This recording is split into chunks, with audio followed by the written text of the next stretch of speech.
1971వ సంవత్సరం ఆగస్టు 15వ తేదీ అమెరికా అధ్యక్షుడు రిచర్డ్ నిక్సన్ టెలివిజన్ ముందు కూర్చుని ఒక్క వాక్యం చెప్పారు.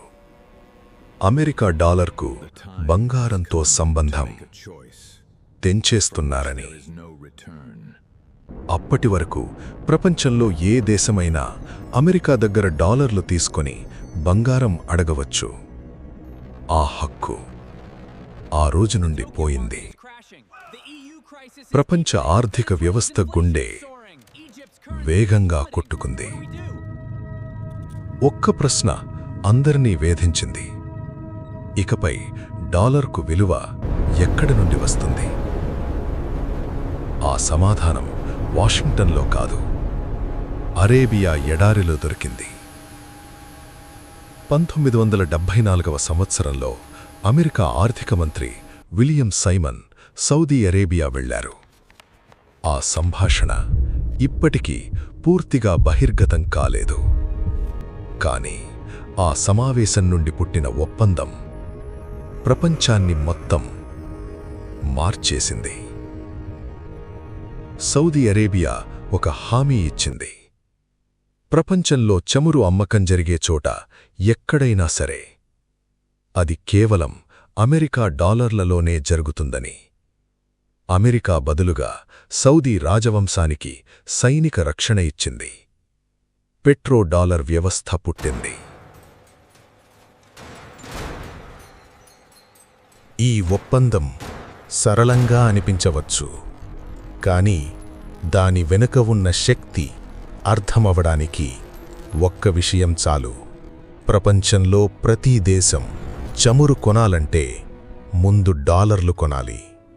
డాలర్లు కొనాలంటే అమెరికాతో వ్యాపారం చెయ్యాలి.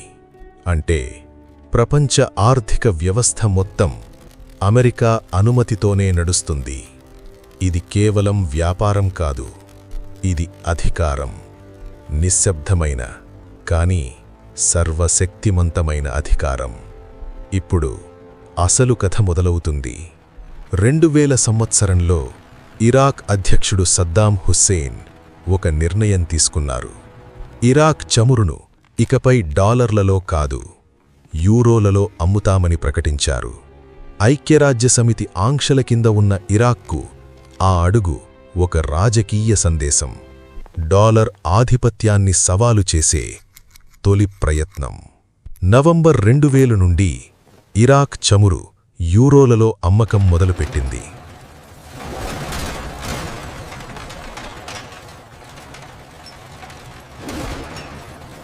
మూడు సంవత్సరాల తర్వాత 2003లో అమెరికా సేనలు ఇరాక్లోకి అడుగుపెట్టాయి. దీనికి అమెరికా చెప్పిన కారణం సామూహిక వినాశన ఆయుధాలు ఇరాక్ దగ్గర ఉన్నాయని. కాని ఆ ఆయుధాలు ఏనాటికీ దొరకలేదు.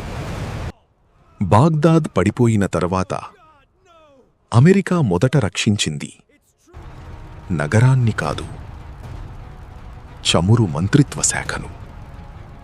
మరియు ఇరాక్ చమురు వెంటనే తిరిగి డాలర్లలో అమ్మకం మొదలైంది.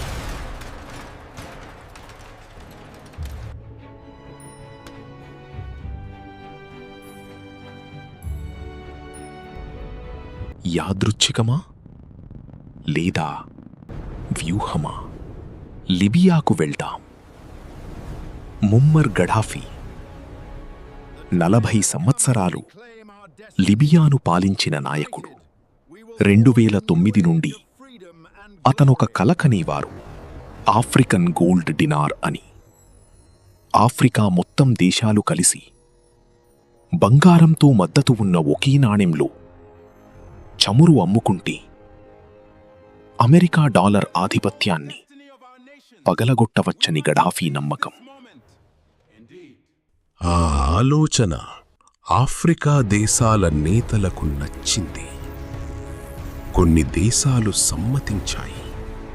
ప్రణాళిక ముందుకు సాగింది. 2011లో లిబియాలో అంతర్యుద్ధం మొదలైంది. నాటో దేశాలు తిరుగుబాటుదారులకు మద్దతు ఇచ్చాయి. అమెరికా, ఫ్రాన్స్, బ్రిటన్ విమానాలు గడాఫీ సేనలపై బాంబులు వేశాయి.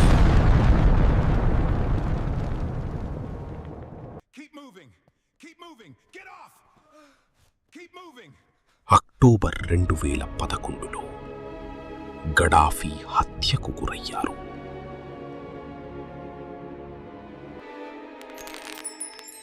అతని గోల్డ్ డినార్ కల ఆ రోజే అంతమైంది. హిల్లరీ క్లింటన్ ఆ రోజు ఒక వీడియో ఇంటర్వ్యూలో నవ్వుతూ అన్నారు, మేము వెళ్ళాము, అతను చనిపోయాడు. ఫ్రాన్స్ విదేశాంగ శాఖ నుండి లీకైన ఒక ఈమెయిల్ తర్వాత బయటపడింది. లిబియాను ఆపాల్సిన అసలు కారణాల్లో గడాఫీ గోల్డ్ డినార్ ప్రణాళిక కూడా ఒకటని. ఇప్పుడు వెనెజువేలా చూద్దాం. హ్యూగో చావెస్ అమెరికా విదేశాంగ విధానాన్ని బహిరంగంగా సవాలు చేసిన నాయకుడు. వెనెజువేలాలో ప్రపంచంలోనే అతిపెద్ద నిరూపిత చమురు నిల్వలు ఉన్నాయి. చావెస్ ఆ చమురును డాలర్ల బదులు రూపాయలు, యువాన్లు, రూబుల్స్లో అమ్మడం మొదలుపెట్టారు. అమెరికాకు నేరుగా సవాలు విసిరారు. 2013లో చావెజ్ మరణించారు. క్యాన్సర్తో అని అధికారిక కారణం.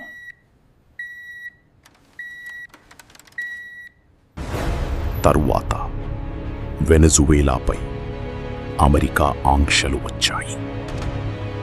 ఆర్థిక వ్యవస్థ కుప్పకూలింది. మాదురో ప్రభుత్వం తీవ్రమైన ఒత్తిడిలో ఉంది. నేటికి ఆ దేశం కోలుకోలేదు. ఇరాన్ కూడా అదే దారిలో నడిచింది. చమురు వ్యాపారంలో డాలర్ను తప్పించే ప్రయత్నం చేసింది. ఫలితంగా అమెరికా ఆంక్షలు, అంతర్జాతీయ వేరుపాటు, ఆర్థిక ముక్కుపడటం. రష్యా కూడా యువాన్లు మరియు రూబుల్స్లో చమురు వ్యాపారానికి దిగింది. అది ఉక్రెయిన్ యుద్ధం తర్వాత మరింత ముందుకు వెళ్ళింది. ఆంక్షలు వెంటనే వచ్చాయి. పాశ్చాత్య ప్రపంచం ఒకేసారి రష్యాపై తలుపులు మూసింది.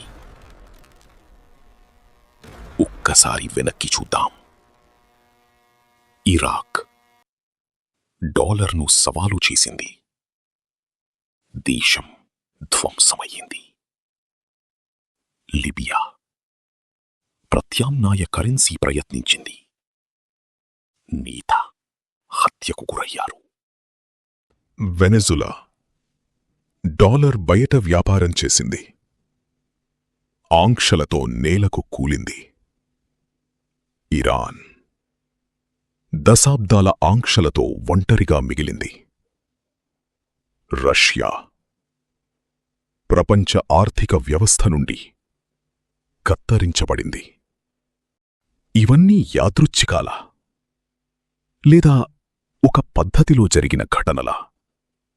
ఒక్కసారి ఊహించుకోండి. మీరు ఒక ఊరిలో ఒకే ఒక బావి యజమాని అయితే ఆ ఊరిలో ప్రతి ఒక్కరూ మీపై ఆధారపడతారు. కాని ఎవరైనా వేరే బావి తవ్వడానికి ప్రయత్నిస్తే మీరు ఏం చేస్తారు? అమెరికాకు డాలర్ అదే బావి, పెట్రోడాలర్ వ్యవస్థ అదే అధికారం.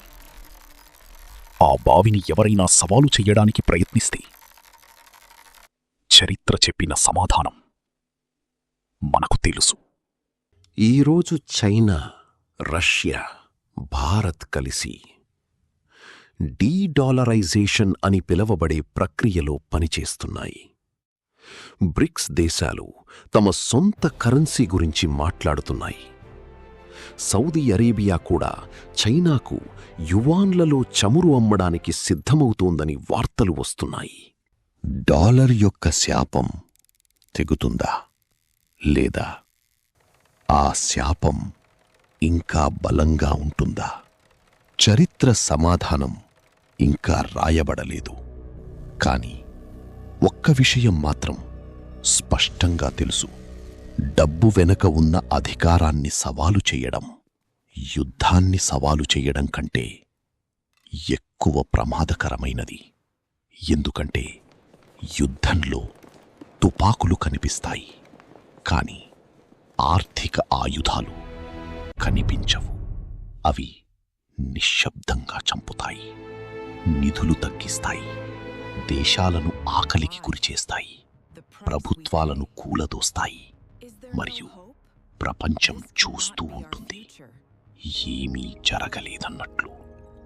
డాలర్ అంటే కేవలం కాగితం కాదు, అది ఒక వ్యవస్థ. మరియు ఆ వ్యవస్థను రక్షించడానికి ఏ ధర అయినా చెల్లించబడుతుంది.